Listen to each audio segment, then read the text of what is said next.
ऊर्ध्वमूलम् अधः शाखम् अश्वत्था प्राहुरव्ययम् छन्दांसि यस्य पर्णानि यस्तं वेद स वेदवितो। सुप्रभात देवियों एवं सज्जनों, कृष्ण संदेश सुधा चैनल के माध्यम से मैं धर्म प्रकाश भदौरिया गीता विश्लेषक गीता की ज्ञान गंगा में अवगाहन हेतु उपस्थित एवं मधुसूदन भगवान कृष्ण के चरणों में अगाध निष्ठा रखने वाले आप सभी प्रबुद्ध एवं विद्वान श्रोताओं का हार्दिक अभिनंदन एवं कोटि कोटि वंदन करता हूँ। पिछले वीडियो में आप लोगों ने सुना था जिसमें मधुसूदन भगवान कृष्ण गांडीव धनुर्धारी अर्जुन को बता रहे थे कि देखो अर्जुन, कि वे विवेकी जन निर्वाण ब्रह्म को प्राप्त करते हैं जिनके समस्त कल्मश नष्ट हो गए हैं। कल्मश यानी जिनके समस्त पाप नष्ट हो गए हैं, जिनके सारे संशय दूर हो गए हैं, जिनका मन बुद्धि शरीर एवं समस्त इंद्रियां अपने काबू में हैं, नियंत्रण में हैं और जो सदैव समस्त प्राणियों के हित में रत हैं। इसके आगे भगवान क्या कहते हैं उसे आप लोग बड़े ध्यान से सुनेंगे, क्योंकि विषय बहुत ही ज्ञानप्रद है, ज्ञान से ओतप्रोत है। हमें पूरा विश्वास है कि आप सभी विद्वान श्रोताओं को बेहद आनंद आएगा, क्योंकि आपके स्वभाव की विषय वस्तु है। तो पूर्व की तरह सर्वप्रथम इस श्लोक का श्रवण पान करेंगे, तत्पश्चात मेरे द्वारा किए जाने वाले विश्लेषण का आनंद लेंगे। तो सुनते हैं अगला श्लोक क्या है कि काम क्रोध वियुक्तानां यतीनां यत चेतसां अभितो ब्रह्म निर्वाणं वर्तते विदितात्मनाम्। इस श्लोक के माध्यम से मधुसूदन भगवान कृष्ण अर्जुन को बता रहे हैं कि देखो अर्जुन, जो काम और क्रोध से सर्वथा रहित हैं और जिनका मन जीता हुआ है, अभितो ब्रह्म निर्वाणम, वे सर्वथा यानी समस्त ओर से, अभिता माने चारों तरफ से, निर्वाण ब्रह्म से परिपूर्ण है। इस श्लोक पर ध्यान देंगे कि काम क्रोध वियुक्तानां, काम किसे कहते हैं? यानी उत्पत्ति और विनाशशील वस्तु की अभिलाषा रखना ही काम है। काम यानी कामना, और ये जो कामना है यह सदैव अभाव में होती है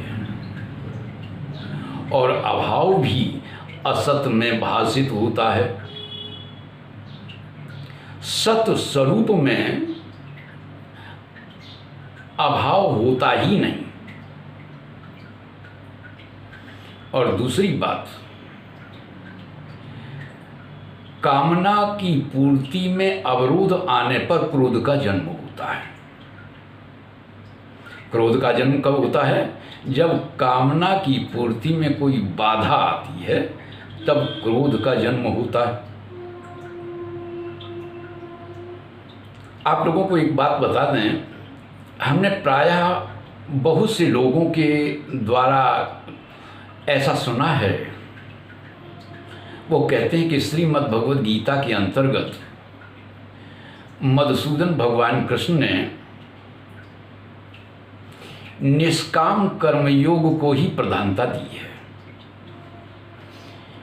निष्काम कर्मयोग की महिमा का ही बखान किया है, जबकि सन्यासियों के संदर्भ में ज्यादा नहीं कहा। इस संदर्भ में आप ही लोग बताएं क्या हम जितने भी श्लोक पढ़ते जा रहे हैं, क्या इनमें सन्यासियों के विषय में कोई वार्ता नहीं है? या वर्तमान समय में जो हमने श्लोक पढ़ा है, क्या इसमें सन्यासी की बात नहीं है? ध्यान देंगे, इस श्लोक में जो शब्द आया है यति नाम, इसका क्या अर्थ है? यति का अर्थ क्या है? यति सन्यासी को ही कहते हैं। यति नाम का अर्थ क्या है? काम क्रोध वियुक्ता नाम। इसका अभिप्राय यह हुआ कि जिसको काम और क्रोध ने स्वयं छोड़ दिया हो, जिसके भय से काम और क्रोध यतियों के समक्ष फटकते तक नहीं है। वे इस बात को भली भांति जानते हैं कि यदि इस यति के पास हम गए, यदि इस सन्यासी के पास हम गए तो हम मारे जाएंगे। ध्यान देंगे कि भगवान शंकर जब अपना तीसरा नेत्र खोलते हैं तो काम जल के भस्म हो जाता है, और ये यति लोग जब अपना तीसरा नेत्र खोलते हैं, ये सन्यासी लोग जब अपना तीसरा नेत्र खोलते हैं, यानी इनका तीसरा नेत्र क्या है? इनका तीसरा नेत्र है ज्ञान दृष्टि। तो इन यतियों की ये विशेषता है कि जब ये ज्ञान दृष्टि से देखते हैं तो काम ही नहीं बल्कि क्रोध भी जल के भस्म हो जाता है। तो भगवान शंकर तो केवल काम को मारते हैं, क्रोध को नहीं। लेकिन सन्यासी की ये विशेषता है कि वो काम और क्रोध दोनों को ही मारता है। इसलिए काम और क्रोध सन्यासियों के पास फटकती तक नहीं। इसलिए यहाँ पर सार की बात यह है कि अपने जो सिद्ध संत महात्मा हुआ करते हैं, अपने जो सिद्ध संत महात्मा ऋषि महर्षि जो हैं, उनके शुद्ध अंतःकरण में काम ही नहीं बल्कि क्रोध भी प्रवेश करने से डरता है। क्योंकि इनका जो तीसरा नेत्र है, जिसे कहते हैं ज्ञान दृष्टि, वह बहुत ही विलक्षण है। असल में बात यह है कि ज्ञानी के पास तीसरा न कह के चौथा नेत्र कहना चाहिए। ज्ञानी के पास जो नेत्र है वह चौथा नेत्र है। तीसरा नेत्र तो भगवान शंकर के पास है, और चौथा नेत्र जो है सन्यासियों के पास होता है, वह होती है ज्ञान दृष्टि। ज्ञान दृष्टि से जब वो देखते हैं तो वहाँ पर काम और क्रोध दोनों ही जलकर भस्म हो जाते हैं। ये ज्ञान दृष्टि ये क्या है?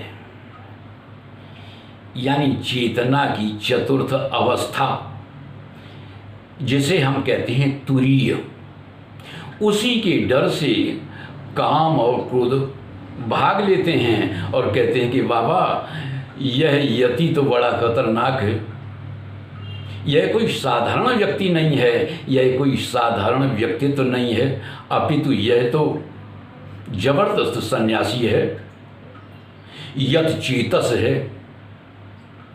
इसका ज्ञान सहज स्वाभाविक नहीं है, इसने जीवन में बड़ी तपस्या की है, बड़ी सघन साधना की है, उसके बाद इसके अंतःकरण में ज्ञान का प्राकट्य हुआ है। इसलिए आगे भगवान कहते हैं कि अभी तो ब्रह्म निर्वाणम, उनके चारों तरफ, अभिता का अर्थ है चारों तरफ, समस्त ओर से वो ब्रह्म निर्वाण से परिपूर्ण होते हैं। तो आज की ज्ञान चर्चा में बस इतना ही। आज की चर्चा में यदि सचमुच आप लोगों को आनंद की अनुभूति हुई हो तो हम आप सभी से ये अपेक्षा करते हैं कि वीडियो को ज़्यादा से ज़्यादा लाइक करें, ज़्यादा से ज़्यादा शेयर करें, अपनी आख्या दें, और यदि सचमुच आपको आनंद आया है और आप नए हैं तो हमारे चैनल को सब्सक्राइब अवश्य करते हैं, ताकि भविष्य में जो भी वीडियोस हमारे माध्यम से बनाए जाएं वे समय पर आपको उपलब्ध होते रहें। जय श्री कृष्ण।